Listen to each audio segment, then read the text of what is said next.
Wendy Chung, and I'm the Kennedy Professor of Pediatrics and Medicine at Columbia University. Who were some important mentors in graduate and medical school? So when I was an MD Ph.D. student at Cornell and Rockefeller University, I had one mentor who actually continues to be a mentor to me today. His name's Rudy Leibel.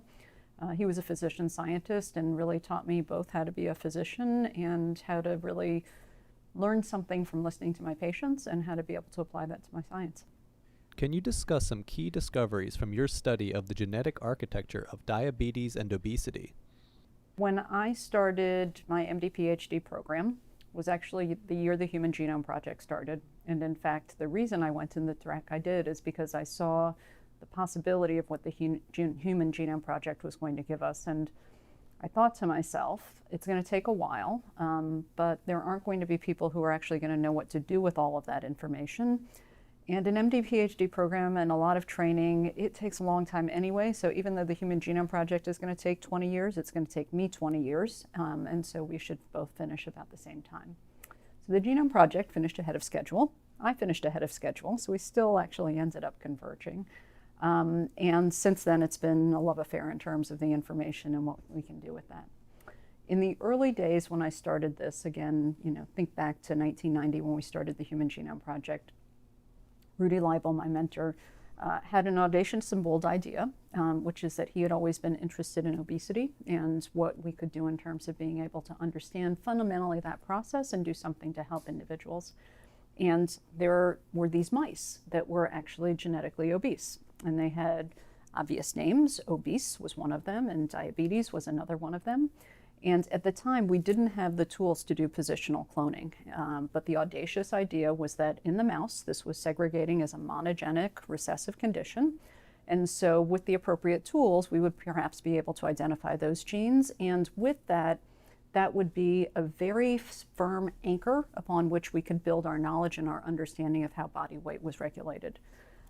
It certainly was not trivial to do that in the early days because we didn't have a map, we didn't have clones, we didn't have any of the infrastructure we currently have. And so as I said, in the early days for the first gene that we cloned that way, it took us about 10 years. For the last gene that I cloned, it took us about 10 hours. And so the difference in terms of what you can do has just been light years different. And obviously, it's taken a lot of work from a lot of people to get to that point, but we're in a very different phase of discovery now. How does studying rare variation allow for insights into common disease? Fast forward, we realized from the mice that we were studying that obese is something called leptin. It's a hormone. Diabetes is actually the receptor for that same hormone. They're basically a lock and key and work together very closely. And it became relatively soon thereafter apparent that what we saw in the mouse was actually also something that we see in humans. That is that there are human individuals who had similar mutations in leptin and leptin receptor, similar problems in terms of obesity associated with that, as well as some other endocrinological issues. One of the things that I have to say has been incredibly exciting for me, but only has come to fruition in the last couple of years, is that on the basis of that knowledge, as well as additional knowledge that we did from understanding other monogenic forms of obesity, we now have a much better understanding of, in the hypothalamus, in the brain, what are the molecules that actually regulate hunger, satiety, food intake, energy balance, but all of these things that ultimately determine what your body weight is. By knowing that, we have now started using therapeutically a medication, something called setmelanotide, which you can now do to be able to trick that system in your brain so that individuals actually don't have that feeling of constant hunger. So one of the problems with individuals who have these genetic forms of obesity is they literally never feel full. That feedback loop just doesn't work. We can now give them a medication, setmelanotide, which makes them for the first time in their lives actually feel full, and so they're not constantly fighting this losing battle. And so what's exciting is the same patients that I saw them when they were little teeny tiny. We genetically figured out what was going on with them. I've now been able to come back to them 20 years later, but still 20 years later in terms of being able to do something and being able to see that full circle as they're losing weight now and being able to keep it off and having very different lives because now they actually can literally move and feel better about themselves and can get rid of some of the health issues that have been plaguing them. It's just incredible to be able to see that within my lifetime we've done something with that information. Could you have predicted this application? Well, I guess in the one sense, I think naively a lot of people think, well, you clone a gene, you identify the gene, next day, you just fix it, right? Now, many of us realize it's not quite that simple, but still the fact that we can do something, and the fact, let me give a little bit more sort of clarity to this. This medication, this strategy is not just for there are 1 in a million, but these 1 in a million people with these very rare genetic forms of obesity. The wonderful thing about this, and it's still in the hypothesis testing stage though, is by understanding the fundamental biology of how the brain works in terms of, again, feeling hunger, feeling full, how we burn calories. That's not just applicable to these 1 in a million individuals, right? They gave us the clarity to understand it. They were incredibly generous by now explaining to us the biology by listening to those few individuals, but it's the same exact biology that works in your brain and my brain. And now the question is, can we use that same way of tricking the brain for a lot of other people? Not just those rare, unusual cases who have genetic differences in that fundamental biology, but a lot of other people that might have differences downstream in that same pathway, other individuals who have other reasons. But now, potentially, and I have to say, for a country where over half of our population has weight issues, this could, at the end of the day, have huge public impact. What are some of the factors influencing the clinical implementation of genomics?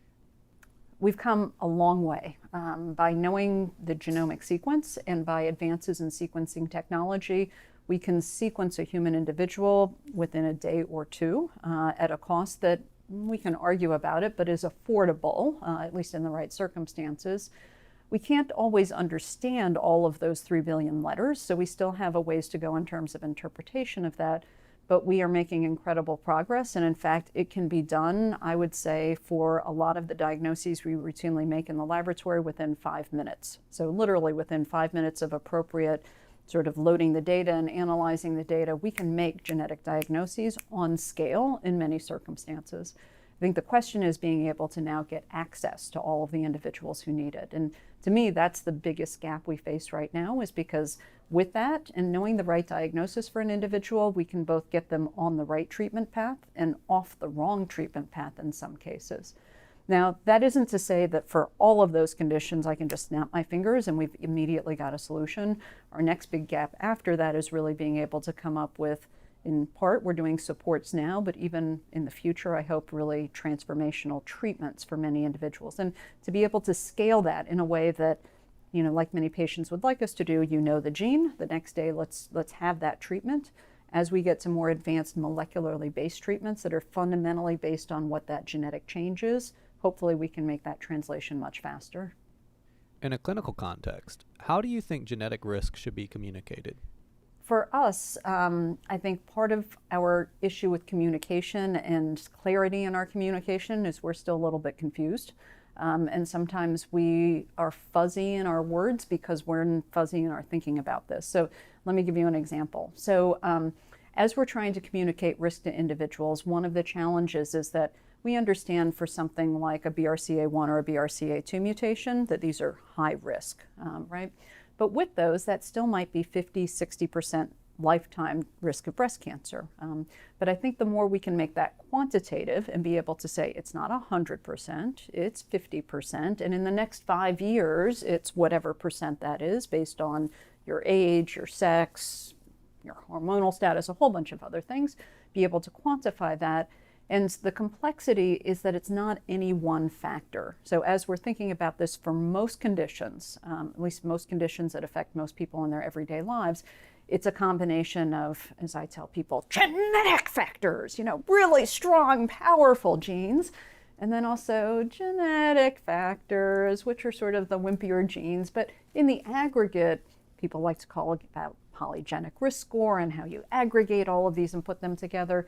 But there are strong monogenic factors, medium, sort of moderate risk factors, wimpy polygenic factors. And then there's development. There's what was happening in utero. There's what's happened over the course of your life, all sorts of other things. And that complexity is what we struggle with because we don't know the real answer. I mean, that's the honest truth. Right now, we don't really know the answer of risk in many cases. But we need to be able to communicate to people both I believe, a number and a confidence interval. How certain are we? Be honest and transparent. Sometimes we're not so certain, but just convey that uncertainty and that risk in real time. And so for people, if they know what their risk is, what I call your forecast, I think of as your lifetime risk, and your nearcast is what your risk is for the next 5 to 10 years. If you could give people that type of information, that would be news they could use. And then more importantly, if you could say, now here's what you could do to reduce that risk, and for someone to actually see a measurable change and know that they are modifying their risk, that's what modifies the behavior or behavioral change in terms of being able to then mitigate some of that risk. So with obesity, to be honest, it's easier to see. You look in the mirror, right? And you look in the mirror and you can be able to see what effect you're having on that. And for certain individuals, I think really what matters most is that, to be honest, it's not so much in the genes, right? So if you think about our society in the context of obesity, a generation ago, or from one generation to the next, our genes haven't changed, right? It's not like we've all been mutagenized in this, but as a country, our body mass index has changed mightily. That didn't have to do really with our genes. It had to do with how much we could supersize meals, how little we had to do in terms of physical activity. It was mostly about our environment. And so at the end of the day, I'll be saying what your mother's doctor said to her, which is that physical fitness, activity, eating a balanced diet, those are the things that are, from a public health point of view, probably most relevant to obesity. Do discussions of polygenic risk scores risk becoming deterministic? Right, so I'll give you an interesting factoid. There was a survey done actually for couples who were thinking about having children to see if you could use pre-implantation genetic diagnosis, what traits they would check off in terms of what they'd like to do. Obesity is actually one of them, one of the ones they really, really would like to be able to select for. And people do come out with, and there are actually polygenic risk predictors for obesity or body mass index. And, I would hate personally, from an ELSI point of view, I would hate to think that that were something that people were going to make decisions about in terms of the next generation based on that. Number one, because I don't think it's that accurate, but number two, I don't think that's actually something that's all that meaningful or important. But I do think that there are misunderstandings, great misunderstandings for the public about what genetics mean, and the assumption that this is a Gattaca situation. You can do this, you can do a heel stick, and you can now forecast your entire lifetime based on that genetic information. Do you think clinicians have to be as focused on communicating environment as they are on genetics? Well, I think within all of this, to be honest, it needs to be accurate, whatever it is. And different conditions are going to be a different mix of environment versus genes, nature versus nurture. I think the important thing is to be accurate about that information wherever you can get that data source. And as I said, to be transparent. When we don't know, be honest about it and say what we don't know and how certain we are of what we do know. In a clinical setting, how do you build trust with a patient and not overpromise? So I think it is interesting, a question of trust fundamentally in terms of patients. And I think the one thing I've learned over my career is that, when you try and overpromise, I think that's when we lose the trust of patients and the public. And so I think it's and sometimes we haven't ourselves as scientists, especially in this era, known the correct way to forecast. And so I think there's been this public perception that we've overpromised and underdelivered. And I can certainly, I don't fault us in the sense that to a certain extent we didn't know ourselves what to be able to promise, and we were doing the best that we could. But as we get better at that, as we do have better understanding, I do think it's important for us not to be hyperbolic about this and not to try and oversell it. But on the other hand, where there are real promises, to be transparent about this, necessary steps it takes to be able to realize that promise. Can you discuss 2 or 3 key pressing ELSI issues from your perspective? Well, certainly. So I deal a lot still with rare diseases. And so, the big opportunities and the big challenges right now are for individuals to be able to use gene editing technologies, gene replacement, but essentially genetic manipulation at this point. And it certainly holds a lot of exciting opportunities. I come from an era having worked on spinal muscular atrophy where we literally made a quantum leap forward to go from the most common genetic cause of death for children or infants less than 2 years of age to now being able to do newborn screening and to do potentially, I underscore potentially, a one and done treatment for these newborns to completely change their lives and completely change the natural history of this condition has been phenomenal. It's with that excitement and on the heels of that excitement, we wonder how many more times can we do this and how quickly can we do it for other monogenic conditions. And as we do it, number one, it's trying to make sure that we're not overly enthusiastic, shall I say, that we take the necessary precautions, that we don't put any Jesse Gelsingers at risk in terms of repeating what's happened before in gene therapy, as well as to be very, very careful about what we're doing to the genome in terms of the editing, and to realize that we're not always as smart as we think we are in terms of this, and to have a measure of caution as we go forward. Can you discuss some of your experiences with the gene patenting issue? Well, so I'll answer sort of your question, and I'll try and think as I'm answering. So for me, the biggest LC issue that I can personally say I was a part of was what I call my Don Quixote experience, right? So this is changing how we think about gene patents and the ability to patent genes and use that information. And the reason I say this is because as a practicing clinician, it was oftentimes very difficult for my patients to get access to the genetic testing they needed. So I'll go back to the BRCA 1 and 2 story, right? So when I was doing this initially, I mean, this was a test that would cost $4,600 for a patient to be able to get. It was, and I'm sorry, I think I misspoke in terms of saying that. It was $2,600 in terms of a patient being able to get access to that test for just 2 genes. And it was something that a lot of patients needed. It was a commonly ordered test. And so with that, came some other tests, long QT syndrome as an example. And again, there were bundles of genes that we needed to look at for that, and so we couldn't do it just one gene, and it brought together the need for access and licenses to be able to do this testing. And for long QT in particular, there was a period in history where no laboratory actually could do the testing. The one laboratory that had the licenses went out of business. They didn't issue the licenses to any other laboratories, and so there was actually no laboratory in the United States that could do testing legally. It was on that I had this frustration for patients in terms of how were we going to deliver care under these circumstances, both the cost and the access issue. And so this brought up the whole Don Quixote experience of being able to eventually go to NIH, eventually go to Congress and the Hill, and eventually the ACLU of all folks at the time, sort of taking up this cause. That, although it took a while to eventually get through, I think has, from my own personal point of view, been the most transformational issue that's happened within the LC space within my lifetime in terms of really transforming what we could do in terms of implementation of medicine. With that, I would say the things that thankfully haven't been as big a deal, and I think because it's been people being very thoughtful about this, are issues about at least overt discrimination in terms of genetic information. So, people have been worried a lot in terms of would they lose their health insurance? Would they not be able to get the care they needed based on sort of some genetic pre-existing condition? And it was in large part, I think, because the LC community made people aware of it, made sure that everyone knew people were watching in terms of monitoring this, as well as finally legislation in place to be able to protect for this. And so, although I will say that patients still come to me with subtle questions of discrimination that are not provable, they're also not sort of life-changing. They are subtle things. I really have not had any cases in terms of individuals who really have not been able to get the care they needed to. And that reassurance has been, at the end of the day, incredibly important and good to be able to put aside many of the concerns. What is your definition of precision medicine?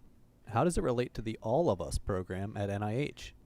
So precision medicine to me is the right treatment or support for the right patient at the right time in a way that's accepting for them, that meets with whatever their value system is.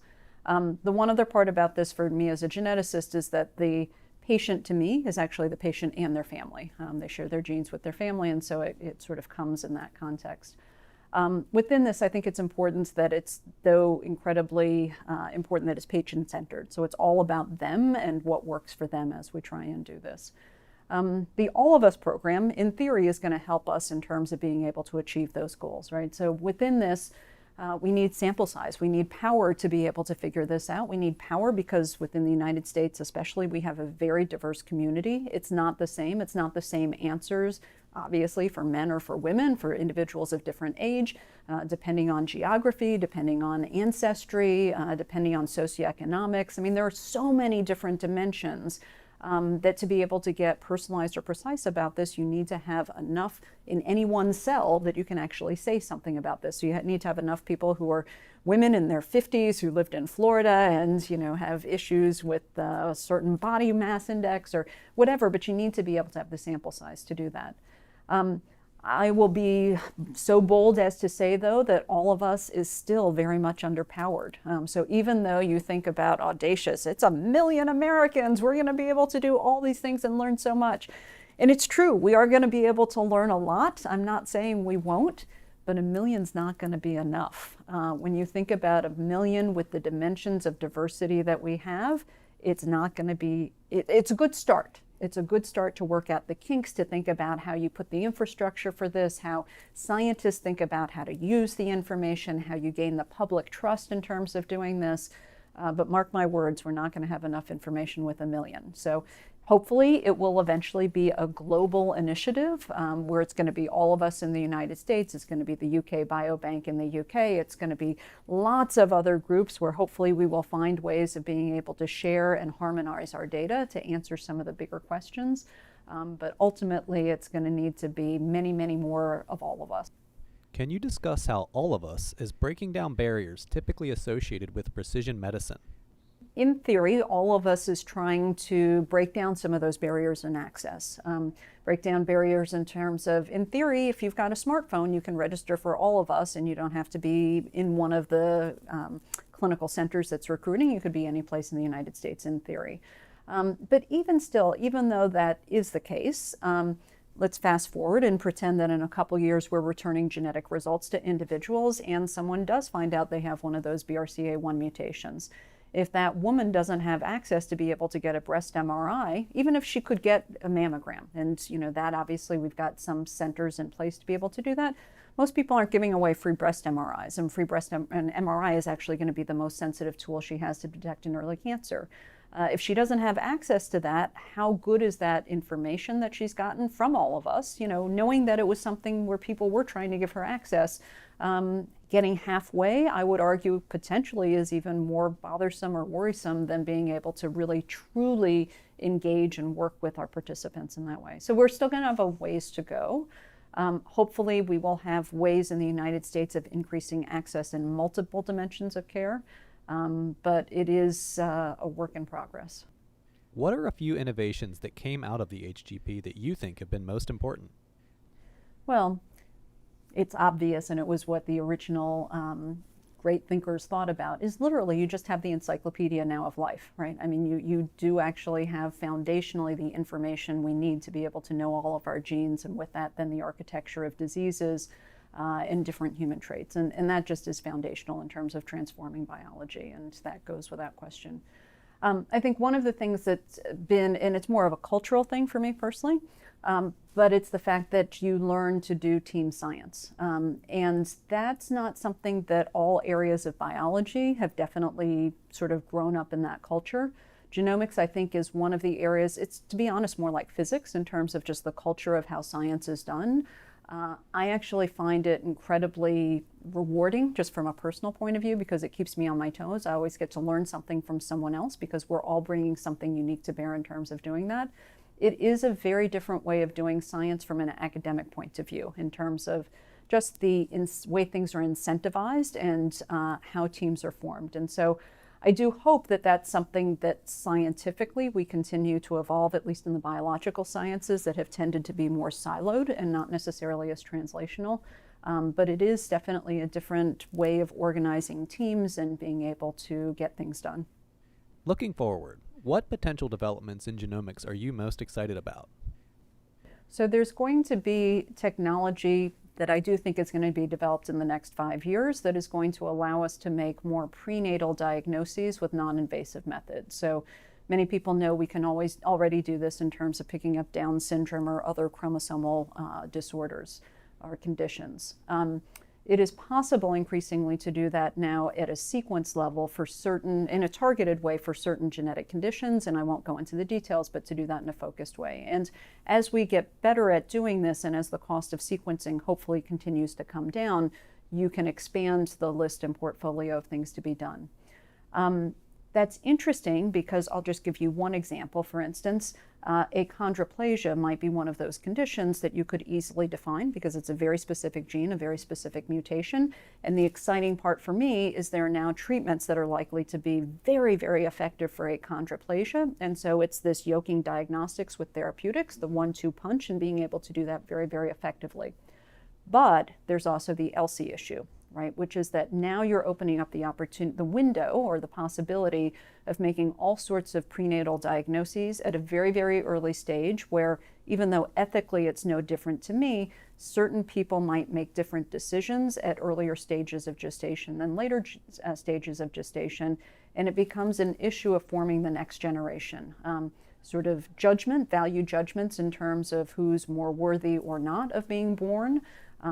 I think based on potentially flawed data we have of what the outcomes are of those individuals and some ascertainment bias in terms of what we project and what we expect, and also differences in terms of the haves and the have-nots in terms of who may have access to that technology, given that it's likely to be very expensive, at least at the beginning, and not something that's going to be covered by insurance for everyone as we do this. And so I think there are some powerful opportunities for good. I think there are also some opportunities where that could be used in ways that I hope it isn't.